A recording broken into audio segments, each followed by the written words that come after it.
marka uu qofku aflagaadeeyo ama uu kugu dhaho hadal aadan jeclaysan waxay ka dhigan tahay inuu qofkaasi kuu soo gudbinayo energy xaggiisa kaaga imaanaya. sidaa daraaddeed adiga waxaad haysataa 3 option oo kala ah. 1.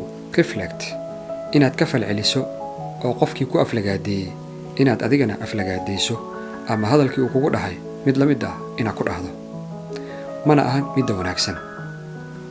tan labaad waxay tahay observe, inaadan wax falcelina samayn laakiin aad qofka hadalkiisii si dhab ah u qaadato kadibna aad ka walaacdo wax badanna aad ka fikirto, iyadana ma ahan mid wanaagsan.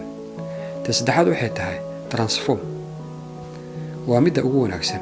tani waxay tahay inaad beddesho wixii uu qofka kugu dhahay. tusaale ahaan, haddii uu qofka ku aflagaadeeyay ama uu kugu dhahay hadal aadan jeclaysan, uma qaadanaysi dhab ah. beddelkeed waad u cudur daaraysaa qofkii ku aflagaadeeyay adigoo u qaadanaya in qofkaasi emotion ahaan ama dareen ahaan uusan xasilnayn, waxna ka qaldan yihiin waqtigaas la joogo. waxaa laga yaabaa qof physical ahaan curyaan ah haddii uu hadal xun kugu dhaho inaad istiraahdo waa curyaan, iska dah ku dayan oo aad u cudur daarto. si la mid ah qofka kale ee ku aflagaadeeyay waxaa laga yaabaa in emotion ahaan ama dareen ahaan uu u dhaawacan yahay.